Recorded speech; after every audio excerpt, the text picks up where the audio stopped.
कियारा एक film production house में काम करती थी। उसकी एक फिल्म की शूटिंग थाईलैंड में चल रही थी। उस दिन डायरेक्टर ने कियारा को एक भिखारी का कैरेक्टर प्ले करने को कहा, क्योंकि प्रोडक्शन के पास बजट नहीं था। कियारा मान गई और वो मेकअप भी कर चुकी थी। देखने में वो बिल्कुल भिखारी जैसी लग रही थी। डायरेक्टर ने उसे कहा कि उसे रास्ते पे एक साइड में बैठने पड़ेंगे और बोला कि उसके बाद एक कार आके उसको उठा लेके जाएगी और बाकी सीन दूसरे लोकेशन में शूट करेंगे। कियारा रास्ते पे बैठी थी, फिर अचानक से एक लड़का आया और उसे खींचकर अपने कार में बिठाया। उसके साथ और एक लड़की भी थी। कियारा अपने कैरेक्टर में ही थी। कार एक रिसोर्ट पे आके रुकी। उस लड़के ने कियारा को खींच के उतारा कार से और उसे एक कमरे में लेकर गया। थोड़ी देर बाद एक औरत आती है और कियारा को थाई ड्रेस पहना देती है। कियारा को कुछ ठीक नहीं लग रहा था। उसने मन में सोचा, शायद ये नेक्स्ट सीन का कॉस्ट्यूम है। कियारा ज्यादा बात ना करते हुए वो औरत जैसा बोल रही थी, कियारा वैसा ही कर रही थी। फिर कियारा को बिठाया गया उसी लड़के के साथ जो उसको कार में लेके आया था। फिर थाई कल्चर में जैसे शादी होती है वैसे ही शादी हुई। कियारा को कुछ समझ नहीं आ रहा था, क्योंकि आसपास डायरेक्टर या प्रोडक्शन टीम नहीं थे और वो कुछ पूछ भी नहीं पा रही थी, क्योंकि जो भिखारी का कैरेक्टर वो प्ले कर रही थी वो भिखारी गूंगी भी थी। वहां वो लड़की भी खड़ी थी जो कियारा के साथ कार में आई थी। थोड़ी देर बाद कियारा को एक रूम में लेके गई वो औरत जिसने उसको तैयार किया था और कियारा को ऑरेंज जूस देकर वो वहां से चली गई थी। कियारा जूस पी रही थी। उस समय एक कॉल आया। डायरेक्टर का कॉल था। डायरेक्टर ने कियारा से पूछा, तुम कहाँ हो? शूट छोड़ के कहाँ चली गई? मैं तो लोकेशन पर ही हूँ, कियारा बोली।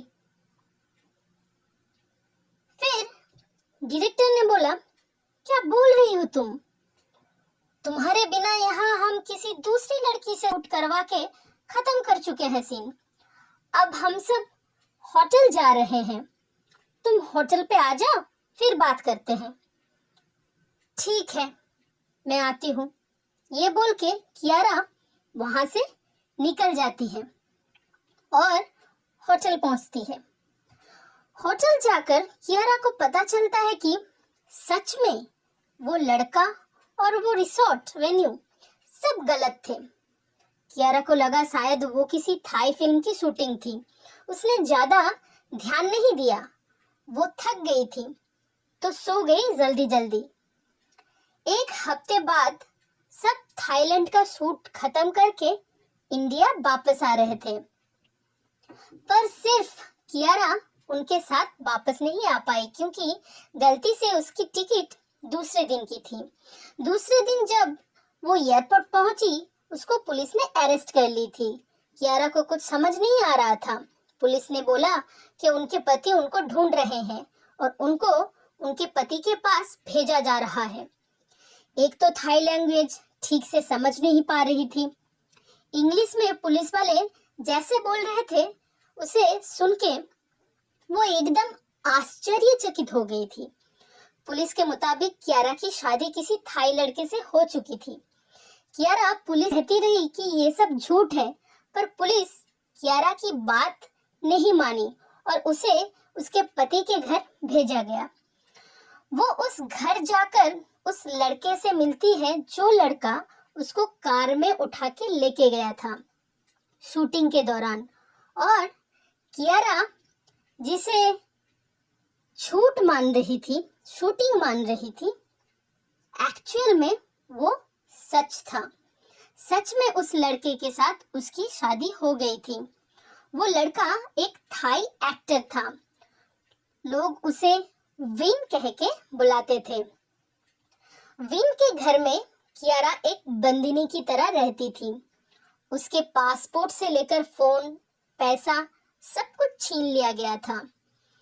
कियारा बहुत बार वहां से भागने की कोशिश की, पर हर बार वो पकड़ी जाती थी। कियारा का रो रो के हालत बिगड़ गई थी। वो विन को बार बार पूछ रही थी कि क्यों विन उसके साथ ऐसा कर रहा है, पर विन कभी बातों का जवाब नहीं देता था। कियारा प्यार से भी पूछने की कोशिश की, पर कुछ नहीं बदला। एक रात विन नशे में था और वो कियारा के रूम पे गया। कियारा सो रही थी। वो अचानक से जाग गई। फिर विन कियारा के साथ जबरदस्ती करने लगा। कियारा बहुत रोकने की कोशिश की। वो चीखती रही, चिल्लाती रही, पर विन वो सब करता रहा जो एक पति पत्नी करते हैं। सुबह जब कियारा उठी तो वो बिल्कुल टूट चुकी थी। कुछ दिन वो एकदम चुपचाप अपने कमरे में पड़ी रही। उसने सोचा अब उसके पास कोई रास्ता नहीं है मरने के सिवाय। वो इतना टूट चुकी थी अंदर से कि उसको अब जीने का मन नहीं करता था। वो अपने आप को मारने के लिए छत पे चढ़ गई। वो छलांग लगाने ही वाली थी कि उसे नीचे विन दिखाई दी। उसे देखकर वो गुस्से से आग बबूला हो जाती है। उसने मन में सोचा अगर मैं ऐसे ही मर गई तो ना मेरे घर वालों को कुछ पता चलेगा और ना मेरी आत्मा को शांति मिलेगी। अगर मरना ही है तो जिसके वजह से ये हालात है उसको मार कर ही वो मरेगी। उसने एक प्लान बनाया। उसने ये सोचा कि पहले तो वो विन की दिल जीतेगी, फिर वार करेगी उस पर। प्लान मुताबिक वो नेक्स्ट डे से काम पे लग गई थी। वो पहले रात को विन के रूम पे गई। विन एक मेडिसिन का डब्बा पकड़ा हुआ था। कियारा को देख के पूछा, what are you doing here? विन इंग्लिश में ही बात करता था कियारा से, क्योंकि वो थाई लैंग्वेज नहीं समझती थी। कियारा इंग्लिश में ही जवाब दिया, I am your wife and this is my place next to you, बोल के वो उसके पास जाकर सो गई। विन रात भर परेशान होता रहा, पर कियारा अब हर रोज ऐसे ही करने लगी थी। वो विन की हर चीज का ख्याल रखती थी। विन का साया बन चुकी थी वो। धीरे धीरे विन भी उसे पसंद करने लगा था। अब विन कियारा के बिना एक पल भी नहीं रह पाता था। वो शूटिंग पे जाता था तो भी कियारा उसके साथ होती थी। विन बहुत प्यार करने लगा था कियारा से। एक दिन विन शूटिंग के लिए दुबई गया था तो साथ में कियारा भी उसके साथ गई। कियारा मौके का फायदा उठा के वहां से इंडिया भाग आई। विन कियारा को ढूंढ ढूंढ कर पागल जैसा हो गया था। कुछ दिन बाद कियारा जब मुंबई में अपने घर पर थी तब डोरबेल बजा। कियारा दरवाजा खोलते ही सामने विन को देखती है। विन को देखकर उसने पुलिस को कॉल करके उसे अरेस्ट करवा देती है। कुछ दिन बाद जब विन जेल से बेल पर छूटा तो वो फिर से कियारा के घर जाता है और उसके सामने झुक के सॉरी बोलता है। विन के आंखों में आंसू थे। विन ने कुछ ऐसा कहा जो सुन के कियारा एकदम चुप हो गई थी। विन ने कहा जिस दिन वो कियारा को थाईलैंड में कार पे उठा के ले जाकर शादी किया था, उस दिन उसके साथ एक लड़की थी। वो उसकी प्रेमिका थी। विन उसके साथ 8 साल से लिव इन रिलेशनशिप में थी, पर वो विन को धोखा देकर किसी और से शादी कर ली थी। उसी दिन ही विन को इस बात का पता चला था। विन अपने होश में नहीं था और गुस्से में सबसे पहले जो लड़की उसको दिखा उसने उसी से शादी कर ली थी।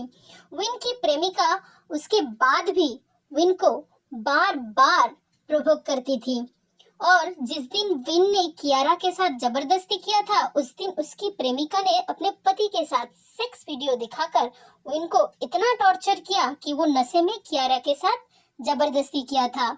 सबके लिए विन बहुत शर्मिंदा है।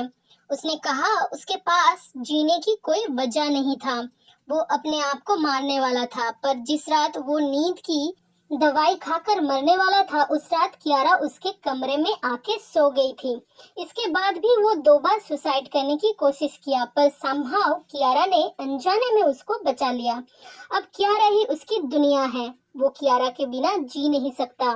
वो कियारा से एक चांस मांगता है, पर कियारा उसे मना कर देती है और बताती है कि अगर वो इंडिया छोड़ के नहीं गया तो उसे वो हमेशा के लिए जेल में सड़ाएगी। विन के पास अब और कोई चारा नहीं बचा था। वो वहां से वापस थाईलैंड चला गया। कुछ समय बाद कियारा बहुत परेशान होकर थाईलैंड जाने की तैयारी कर रही थी, क्योंकि जिस दिन से विन उसकी जिंदगी से चला गया था वो अजीब अजीब सपने देखने लगी थी। कहीं ना कहीं वो विन को भुला नहीं पा रही थी। उसे विन के साथ बिताए हुए वो खूबसूरत पल हमेशा याद आते थे। जब कियारा थाईलैंड पहुंची उसे पता चला कि विन हॉस्पिटल में है, और जब वो हॉस्पिटल गई तो उसे पता चला विन पिछले 3 महीने से कोमा में है। विन को हॉस्पिटल बेड पे कोमा में देखकर कियारा के आंखों से आंसू बहने लगे थे। कुछ साल बाद अब कियारा विन के घर थाईलैंड में रहने लगी थी। वहां वो अपनी खुशी से रहती है। अब कियारा की नफरत अब प्यार में बदल चुकी थी। वो विन के साथ अब प्यार से रहती है। दोनों एक दूसरे के बिना रह ही नहीं पाते हैं। विन अभी टॉप एक्टर बन गया था थाईलैंड में, और कियारा हमेशा उसके हर काम में साथ देती थी। नफरत अब बेपनाह प्यार में बदल गए थे।